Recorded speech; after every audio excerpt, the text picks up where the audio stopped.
Mi nombre es Manuel Ocampo Ponce y como siempre estoy contentísimo de estar aquí compartiendo con ustedes en esta bendita señal de Mariavisión, Luz Católica. Estamos en su programa Concilios y el día de hoy vamos a profundizar más en un documento importantísimo del Concilio Vaticano II, que es la Constitución Pastoral sobre la Iglesia en el mundo actual, Gaudium et Spes, gozo y esperanza. Así es que desde aquí les mando un saludo muy afectuoso a nuestros amigos de Norte, Centro, Sudamérica, a nuestros amigos de España y de todas las partes del mundo donde llega esta señal de Mariavisión. Quédese con nosotros, bienvenidos, comenzamos.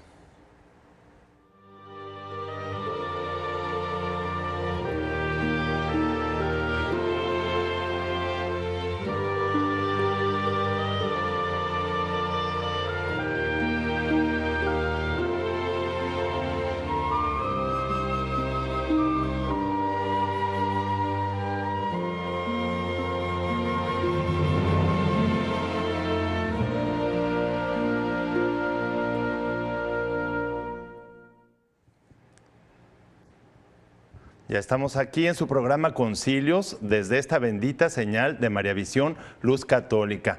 Les recuerdo que tenemos vías de comunicación aquí en el canal de Mariavisión y en el programa Concilios. Tenemos dos vías principales de comunicación. Una es mi correo de Concilios, que es concilios@mariavision.com, y otra es el de Twitter, que es @filos1403. Esperamos interactuar con ustedes porque ya estamos trabajando y adelantando y adentrándonos y profundizando en un documento muy, muy importante del Concilio Vaticano II, que es la Constitución Pastoral sobre la Iglesia en el mundo actual, Gaudium et Spes.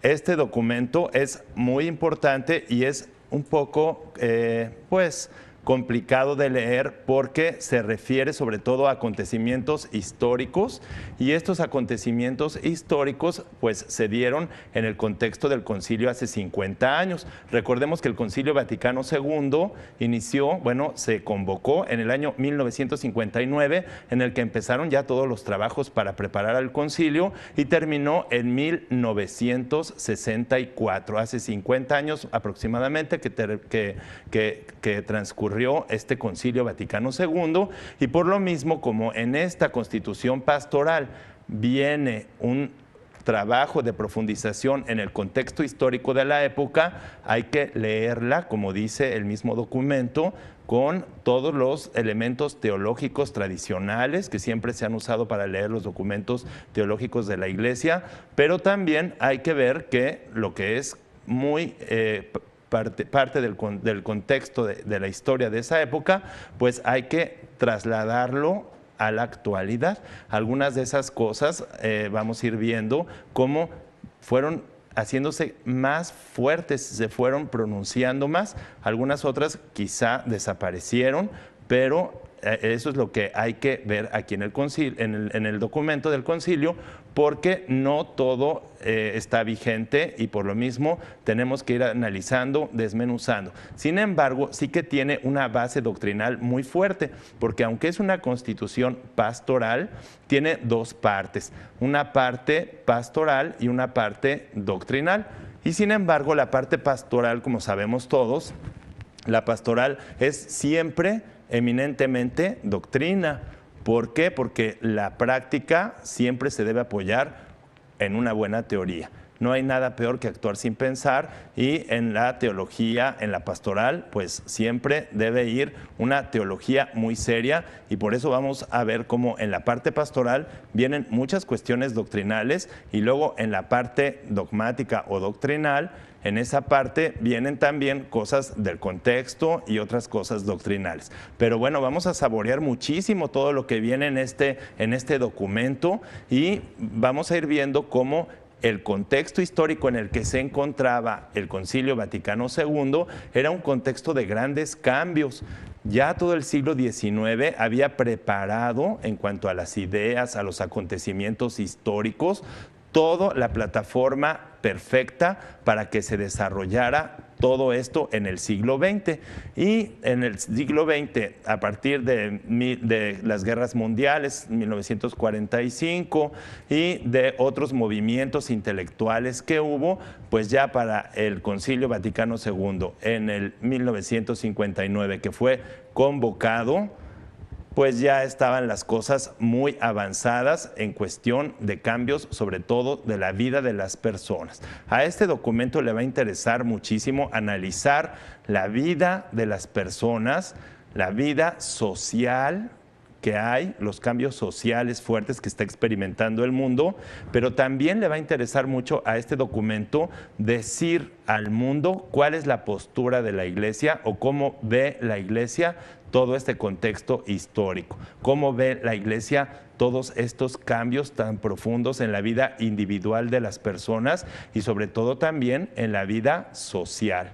Vemos cómo es una época de grandes expectativas en lo que se refiere a la conciencia que ha tomado el hombre de lo que es su situación social, es decir, ¿cuál es mi situación? Hay gente muy pobre, hay gente muy rica. Los pobres toman conciencia de que la pobreza es una falta que hay en la distribución de la riqueza, que es una injusticia, y se apoyan en modelos, muy lamentablemente, para poder lograr la equidad, la igualdad o la igualdad de derechos o de oportunidades en los sistemas que se gestaron desde el siglo XIX, estos dos grandes sistemas que son el capitalismo liberal y el comunismo o el socialismo marxista.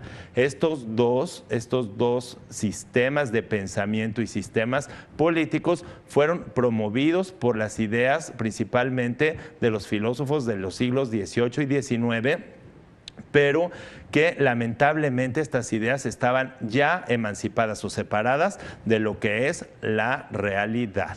Y entonces, como se separan de la realidad, no responden a las necesidades. Sin embargo, en estas épocas todavía hay grandes expectativas de que el capitalismo para unos va a ser la solución a todos los problemas del hombre, otros tienen la idea de que el comunismo o el socialismo es lo que va a solucionar el problema del hambre, de la pobreza, de la miseria, y sin embargo ya la Iglesia Católica en el Concilio Vaticano I, que fue pues menos de 100 años antes de este concilio, ya había señalado todos estos errores y además hubieron muchos documentos en los papas anteriores en donde se decía que estos sistemas que proponía el mundo no eran los adecuados y no se iban a resolver los problemas a partir de ahí.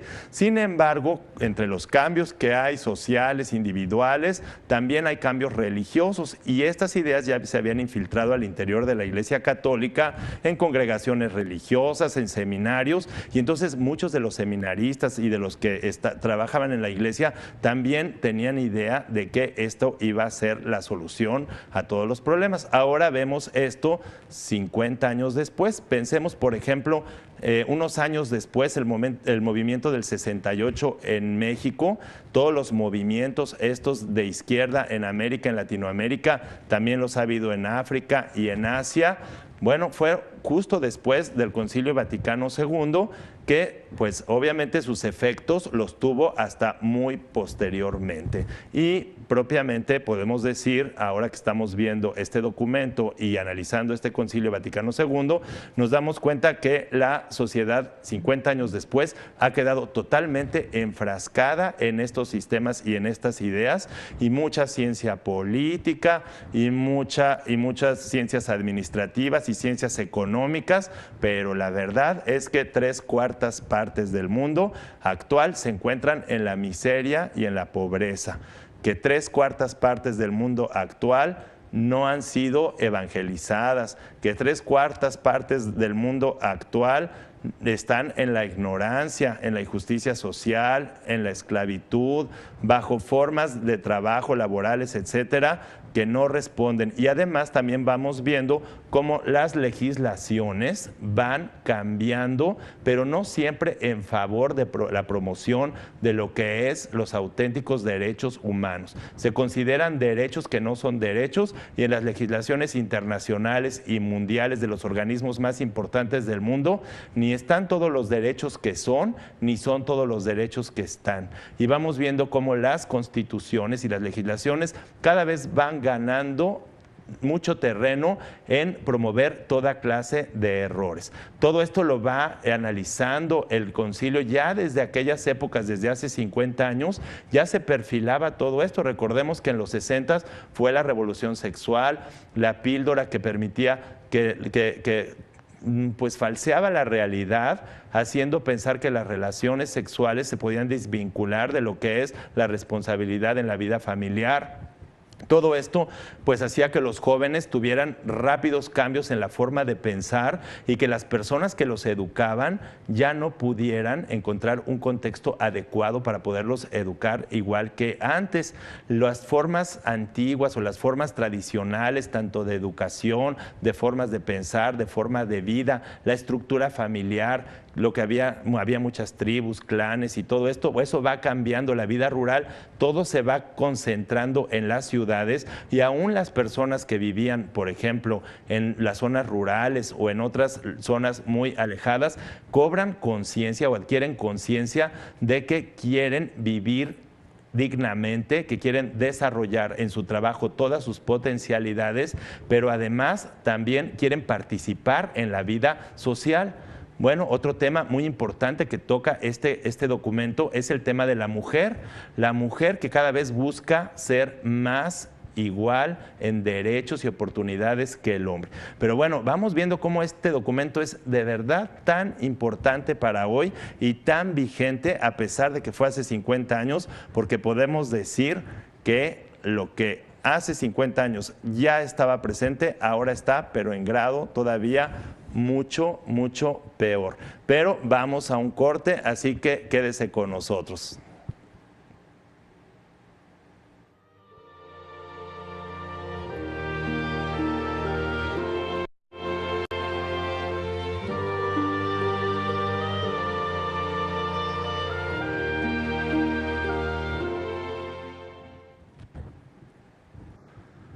Estamos aquí ya de regreso en su programa Concilios, contentísimos como siempre y sobre todo, bueno, en esta fiesta que constituye el estudio de los documentos del Concilio Vaticano II, especialmente esta constitución pastoral sobre la Iglesia en el mundo actual, Gaudium et Spes, gozo y esperanza. Pero como también lo dice el documento, a veces tristeza, a veces desesperación. ¿Por qué? Porque vamos viendo cómo en esta época ya el hombre va poniendo cada vez más el acento en confiar en las fuerzas de la ciencia, en su dominio sobre todas las cuestiones del mundo, sobre las estructuras del mundo, sobre la naturaleza, con la tecnología y la técnica, y se va alejando de una concepción adecuada y de una dependencia correcta y sana de lo que es su condición creatural, es decir,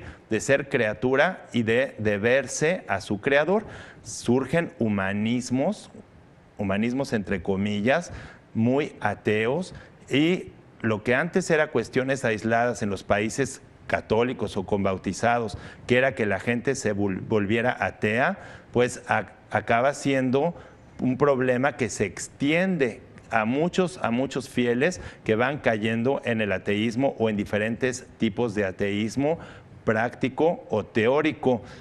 Pensemos en la vida religiosa, en donde aumenta el sentido crítico, y muchos de los religiosos ya en esta época ya estaban realmente cuestionados por las ideas de estos humanistas, de estos humanismos materialistas, como son el comunismo y como son el capitalismo liberal, y entonces entran en crisis profundas, porque además en ese momento se van dando cuenta, ¿verdad?, gracias a la difusión tan grande que hay de las ideas por el avance en los medios de comunicación. Imagínense, todavía no existían o apenas vislumbraban las computadoras, no había celulares, no había tantas cosas, pero ya había otros medios de comunicación como la televisión, que pues se veía que, y el radio, que iba a revolucionar porque las ideas se difundían rápidamente a una gran cantidad de personas, provocando grandes cambios muy violentos de mentalidad.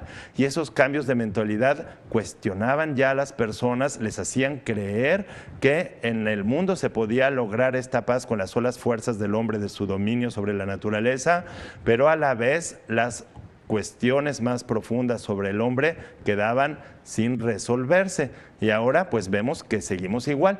Pero vamos a analizar este material que hemos preparado, en donde viene todo muy claro lo que al respecto va desmenuzando el Concilio Vaticano II en este documento. Pongan mucha atención.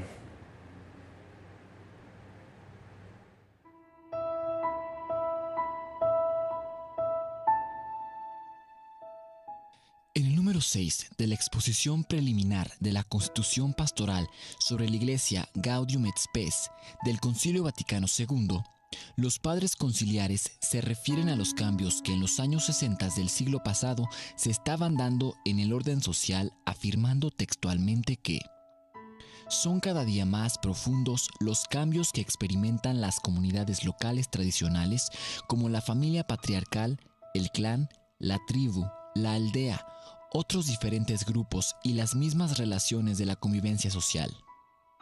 El tipo de sociedad industrial se extiende paulatinamente, llevando a algunos países a una economía de opulencia y transformando profundamente concepciones y condiciones milenarias de la vida social.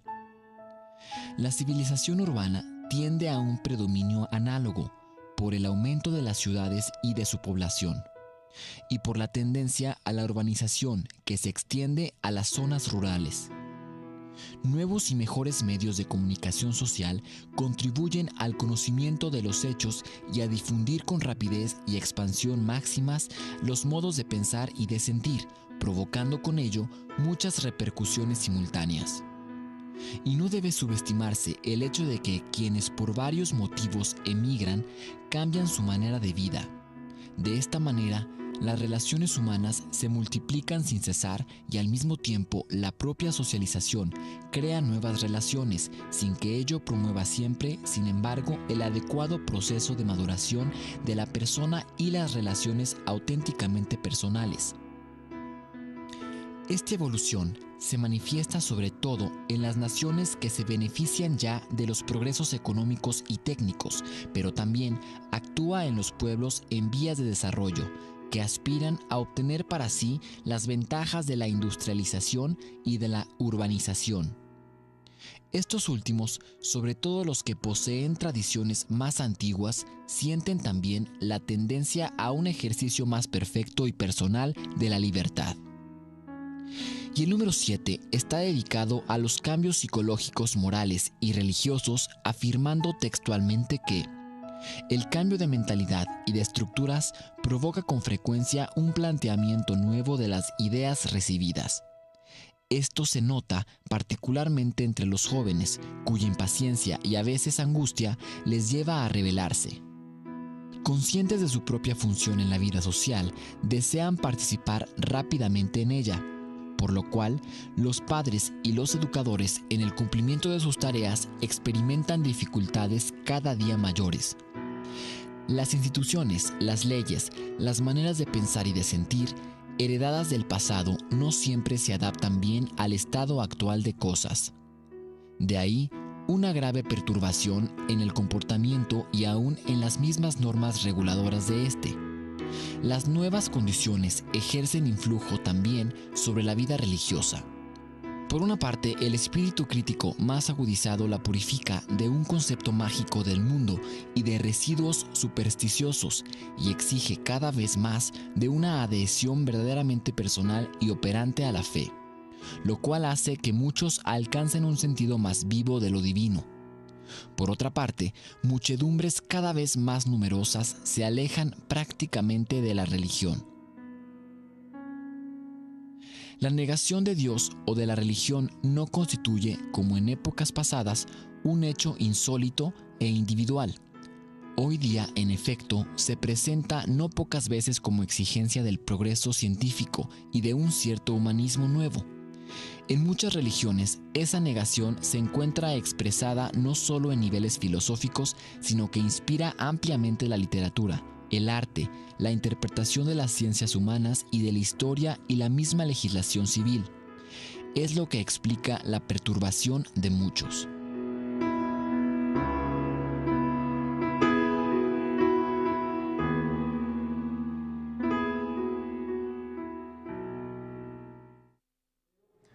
Ya ven, cambios morales, cambios psicológicos, cambios religiosos.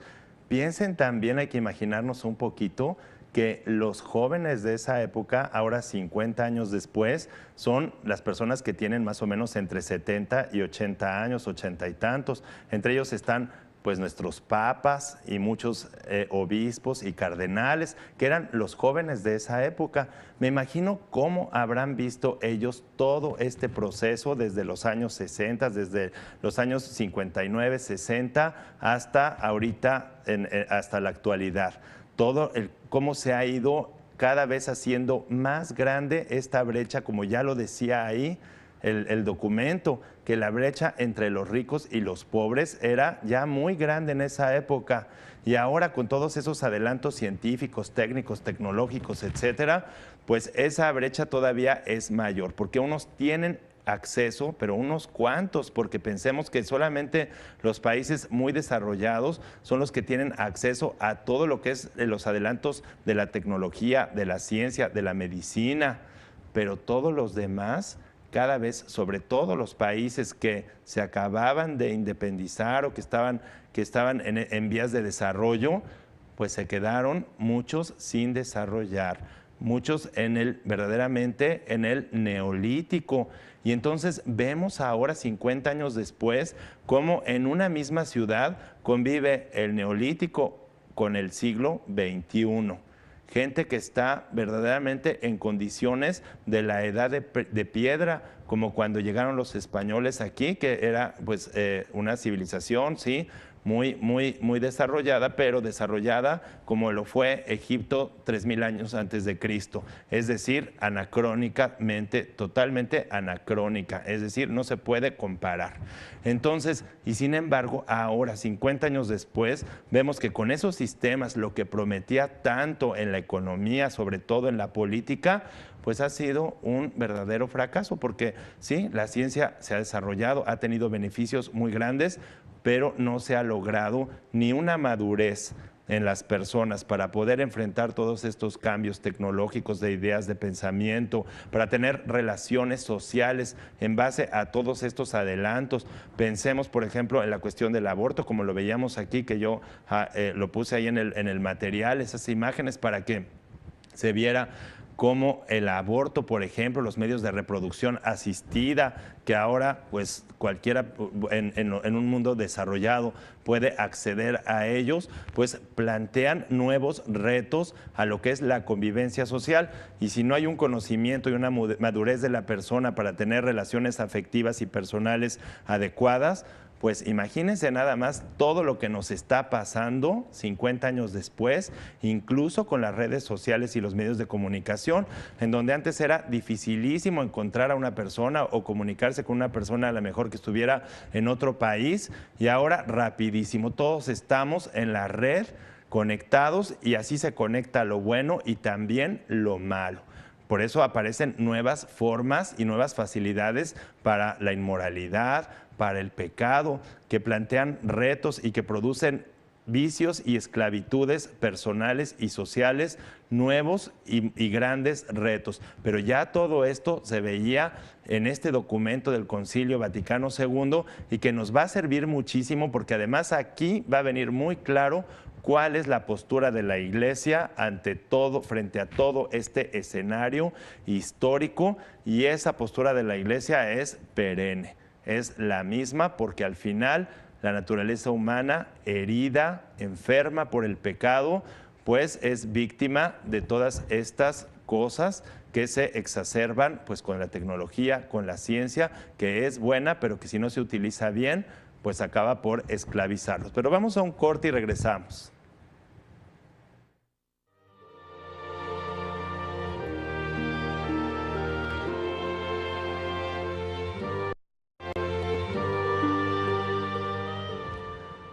Ya estoy aquí recibiendo algunos mensajes de ustedes. Le mando un saludo a Oscar, a González. Dice, me parece muy acertado el cómo lee los cambios sociales a la luz del concilio. También un saludo para José Luis Cárdenas. Dice, sistemáticamente en medios dicen que en la reforma de Juárez se quitó la tierra, control de nacimientos, finanzas y luego... Bueno, también hay que tomar en cuenta este comentario. Un saludo también a Arturo Dalcer, que ahora sí nos puede ver, a María Teresa y Mari Carmen, a Teresita y a Mari Carmen Carmeliux también un saludo. Tenemos, bueno, pues muchas personas que están pues reflexionando sobre estos cambios que ya se veían hace 50 años y que ahora pues están todavía más presentes.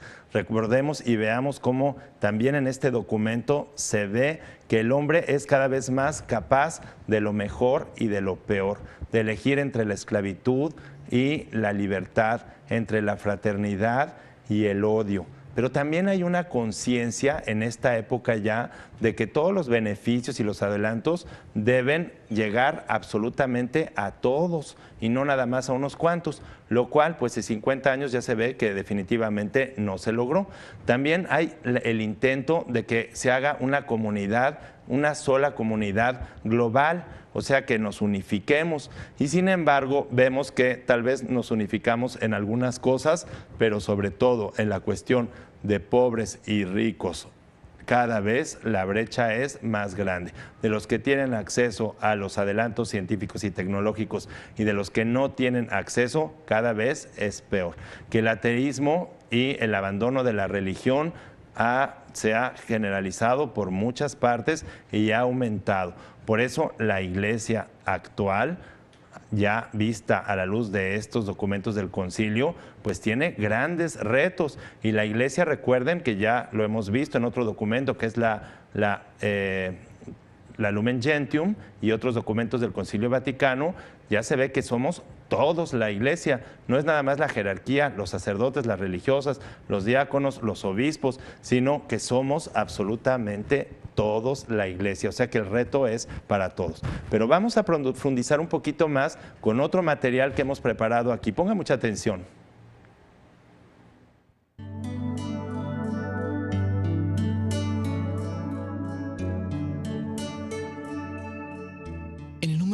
La Constitución Pastoral sobre la Iglesia en el mundo Gaudium et Spes se refiere a las aspiraciones más universales de la humanidad, afirmando textualmente que, entre tanto, se afianza la convicción de que el género humano puede y debe no solo perfeccionar su dominio sobre las cosas creadas, sino que le corresponde además establecer un orden político, económico y social que esté más al servicio del hombre y permita a cada uno y a cada grupo a afirmar y cultivar su propia dignidad. De aquí las insistentes reivindicaciones económicas de muchísimos que tienen viva conciencia de que la carencia de bienes que sufren se debe a la injusticia o a una no equitativa distribución. Las naciones en vía de desarrollo, como son las independizadas recientemente, desean participar en los bienes de la civilización moderna no solo en el plano político, sino también en el orden económico y desempeñar libremente su función en el mundo. Sin embargo, está aumentando a diario la distancia que separa de las naciones más ricas y la dependencia, incluso económica, que respecto de éstas padecen. Los pueblos hambrientos interpelan a los pueblos opulentos. La mujer, allí donde todavía no lo ha logrado, reclama la igualdad de derecho y de hecho con el hombre. Los trabajadores y los agricultores no solo quieren ganarse lo necesario para la vida, sino que quieren también desarrollar por medio del trabajo sus dotes personales y participar activamente en la ordenación de la vida económica, social, política y cultural. Por primera vez en la historia, todos los pueblos están convencidos de que los beneficios de la cultura pueden y deben extenderse realmente a todas las naciones, pero bajo todas estas reivindicaciones se oculta una aspiración más profunda y más universal.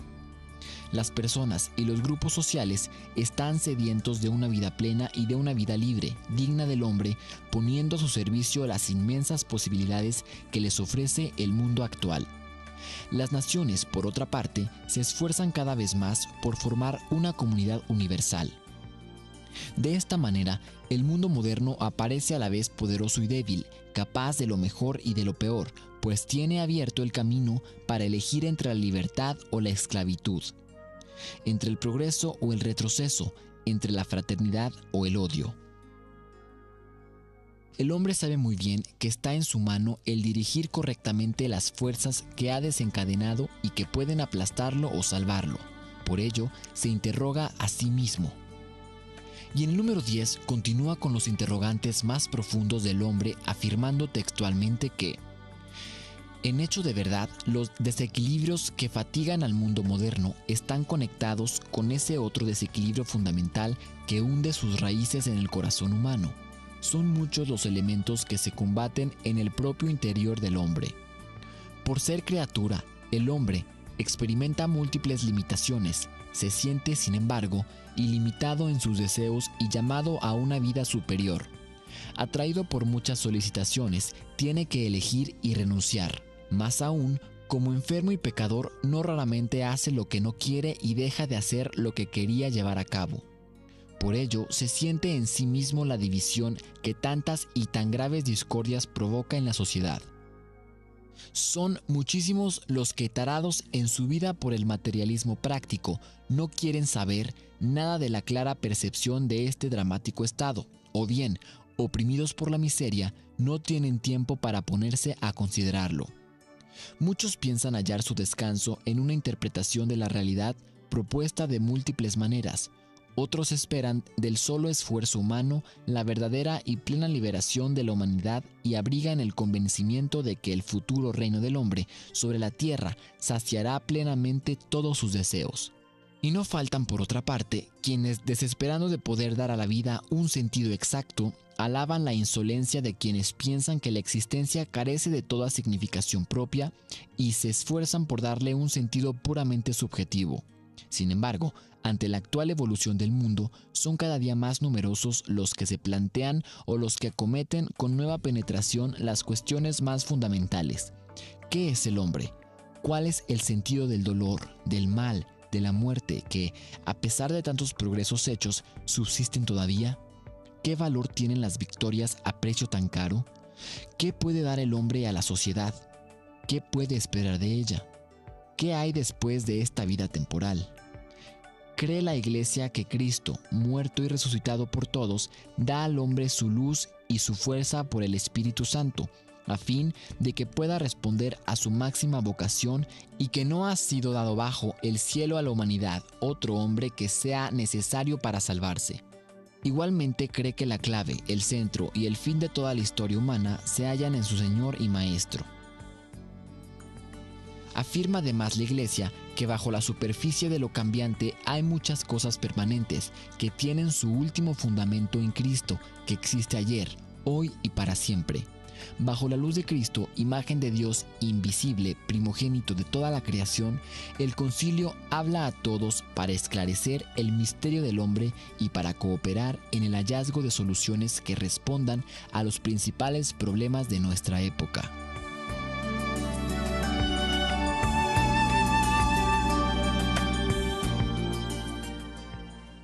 Aquí tengo más comentarios. Un saludo a Judith, que dice muy interesante el programa, felicidades. También le quiero mandar un saludo muy afectuoso a Miguel Ángel Rosete. Miguel Ángel se ha encargado ahora de escoger la música para estos videos que les estamos pasando. Le damos las gracias por la música tan bonita. Y bueno, vamos a continuar porque fíjense ustedes cómo todos los cuestionamientos profundos también vienen en este documento, cómo el hombre se sigue preguntando, a pesar de todos estos avances científicos, tecnológicos, de este aparente dominio, ya en esta época le cuestionaba realmente cuál es el verdadero sentido de todo esto, qué es el hombre, cuál es su fin, cómo lograr resolver sus expectativas, porque a la vez de encontrarse con una gran limitación física, espacial, temporal, está lleno de deseos de eternidad, y todo esto no lo puede resolver ni la ciencia, ni la técnica, ni esos humanismos, ni esos sistemas económicos y políticos, lo cual ya en esa época crea genera una gran ansiedad y diferentes tipos de respuesta. Unos buscan evadir la situación hundiéndose en el mar del consumismo, de la tecnología. Otros, como lo dice ahí, preocupados por el día a día, por lograr lo indispensable para comer, no les da ni siquiera tiempo de cuestionarse por estas cosas. Otros buscan respuestas de múltiples maneras. Vemos que hay un retorno a lo religioso, pero en un sentido muy primitivo, es decir, a la cuestión esotérica, a la brujería, a poner la fe en cosas que verdaderamente son muy contradictorias en este contexto de los años 50, 60, 70. ¿Por qué? ¿Por qué contradictorias? Porque a la vez que va creciendo todo el dominio tecnológico y científico, va decreciendo la cuestión humana, la cuestión moral, y la cuestión social va quedando gravemente afectada y muy deteriorada. Vemos cómo esto impacta a la literatura, al arte, a la cultura en general, ya cómo se venía disolviendo la cultura, la historia, y luego vean ustedes cómo acaban ahora esas expresiones que culturales o disqueculturales, pero que realmente acaban siendo aberrantes y, por qué no decirlo, hasta demoníacas. Pero vamos a un corte y regresamos con más de este documento.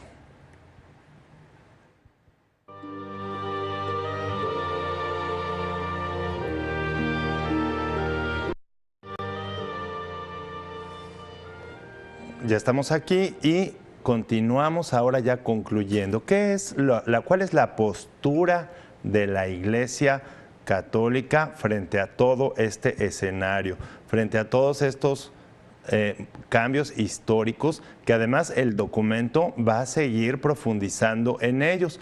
Con el tiempo vamos a ir viendo cómo va a tocar el tema, por ejemplo, del ateísmo, de los tipos de ateísmo, de los cambios sociales, de los cambios económicos, políticos, y luego va a ir diciendo cuál es su postura la Iglesia. Bueno, ya vemos que el hombre ha puesto mucho ya en esta época la confianza en esos humanismos, en esas filosofías que provocan, que no son en realidad filosofías, porque la filosofía es una gran ciencia, incluso es considerada una ciencia sagrada, porque la verdadera filosofía siempre está al servicio de la verdad, es decir, al servicio de Cristo. Pero estos errores filosóficos que se gestaron desde los siglos pasados y que ya estaban trayendo sus consecuencias prácticas en esta época, sobre todo en lo que se refiere a la economía, a la política, y que ahora han demostrado su rotundo fracaso, no entiendo cómo podemos seguir después de 50 años y de toda esta pobreza que hay, enfrascada la sociedad en los mismos dos sistemas que en el fondo tienen un problema gravísimo, que es su común denominador, el materialismo, una visión materialista. Pues ante todo esto, lo que nos dice la Iglesia es que la respuesta a todas estas expectativas más profundas del hombre, al anhelo de libertad que tiene, pero sobre todo al anhelo de plenitud y de eternidad, porque eso es un hecho. El hombre tiene en su ser, aunque esté enfermo por el pecado, aunque todos seamos pecadores y andemos dando tumbos porque verdaderamente estamos enfermos, y es muy triste porque tenemos que ir luchando con el pecado, pero en el fondo albergamos siempre una gran expectativa de sanar, aun cuando, ya lo dice aquí el documento y ya lo decía San Pablo, nosotros acabamos haciendo lo que no queremos. Querer el bien, decía San Pablo, lo tengo a mi alcance, mas no el realizarlo. Y sin embargo, tenemos una gran esperanza los cristianos. Por eso este documento viene muy claro que Cristo ayer, hoy y siempre es la respuesta a todas las expectativas humanas. El único nombre, dice ahí, necesario para la salvación es Cristo. ninguna otra persona como la persona de Cristo, la persona del Verbo encarnado y Jesucristo, ha podido decir en toda la historia de la humanidad: yo soy Dios, y demostrarlo como lo hizo Cristo. Por eso Cristo partió la historia en dos. Fíjense, Antiguo Testamento y Nuevo Testamento. ¿Cuán fuerte habrá sido aquella sacudida que dio la presencia de Jesucristo en el mundo y que se continúa hasta la actualidad, que pudo partir la historia en estas dos que son antiguo antes de Cristo y después de Cristo? Lo pudo partir. Y fíjense, en esa época no había tantos medios de comunicación, no había ni siquiera imprenta. Jesucristo, nuestro Señor Jesucristo, no escribió nada. Lo empezaron a escribir después los apóstoles cuando vieron que había la necesidad de transmitir este mensaje y sobre todo la forma de vida que les había enseñado nuestro Señor Jesucristo. Entonces también el documento va a ir profundizando en la respuesta que Cristo va a dar a cada uno de estos problemas y cuáles son las expectativas de la iglesia. Pero para eso se requiere que el hombre se abra a Cristo, que el hombre lo conozca. Y vemos que así como se ha abierto en estos 50 años la brecha entre ricos y pobres, también se ha abierto la brecha entre las personas, las pocas, cada vez más pocas personas que son religiosas, bueno, que tienen una vida católica comprometida, y la gran mayoría que son los infieles, que son los que no han sido bautizados, y los herejes y apóstatas que ya de plano cayeron en el ateísmo práctico y se alejaron totalmente de la religión. Bueno, todo esto es interesantísimo, pero lo vamos a ir viendo en el transcurso de muchos programas, que así es que hay que ir tomando nota, pero como siempre, bueno, el tiempo vuela en este programa y bueno, ha sido un gusto para mí compartir con todos ustedes, y quédense en este canal porque en este canal siempre hay cosas muy buenas y muy saludables para su espíritu. Muchas gracias y hasta la próxima.